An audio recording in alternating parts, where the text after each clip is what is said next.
This is Inside Indiana Business Radio for the morning of Monday, January 15th, 2024. I'm Alex Brown.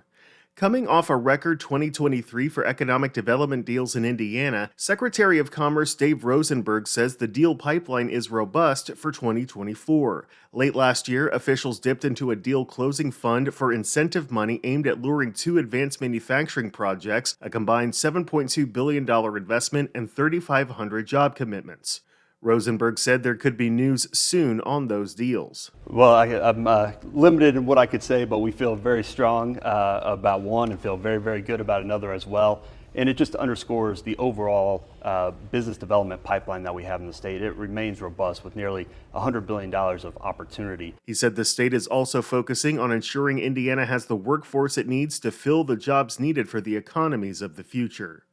After a largely negative year for Indiana's housing market, the Indiana Association of Realtors points to recovering inventory and easing mortgage rates as reasons for a better 2024. Home sales sunk to just over 76,000, a 15% year-over-year decline from 2022, and inventory totaled more than 90,000 new listings, which is a 12% drop from 2022. Indiana's revenue collections outpaced projections in December. The Indiana State Budget Agency said Friday that general fund revenues last month totaled just under $2 billion, which was 13.3% higher than the updated December 2023 forecast and 16.7% higher than the same month last year. From the number one source for Indiana business news, this is Inside Indiana Business Radio. Don't miss your chance to nominate a worthy business or community leader for IBJ's 40 Under 40 Awards. It's one of our most prestigious awards events, celebrating the accomplishments of leaders under the age of 40. We're on the lookout for people who have achieved a level of success that is rare at a young age. Who will be named to this year's class? We need your input. Learn more and submit your nomination by January 12th at ibj.com/nomination. Employers are doing a lot less hiring than they were a year ago, a sign that the job market in Indianapolis and nationwide has cooled considerably.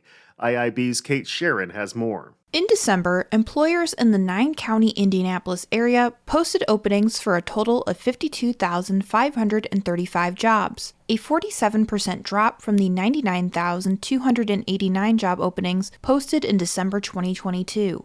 Similar year-over-year declines also happened in September, October, and November. The Indy Chamber provided IBJ with the proprietary data from labor market analytics firm Lightcast. But the steep drop-off isn't a sign of a distressed job market, according to Ball State University economist Michael Hicks. Rather, he said, it's a return to more normal conditions following the demand for employees that peaked in mid-2022 due to pandemic-related economic conditions. Hicks pointed out that the drop in job postings hasn't been accompanied by an increase in unemployment. Indiana's unemployment rate in November was 3.7%, up only slightly from October's 3.6%. Economists generally consider an unemployment rate lower than 5% to represent full employment. The combination of a slow job market and sustained low unemployment, Hicks said, indicates that the Federal Reserve has succeeded in its strategy of raising interest rates enough to tame inflation without tipping the economy into a recession.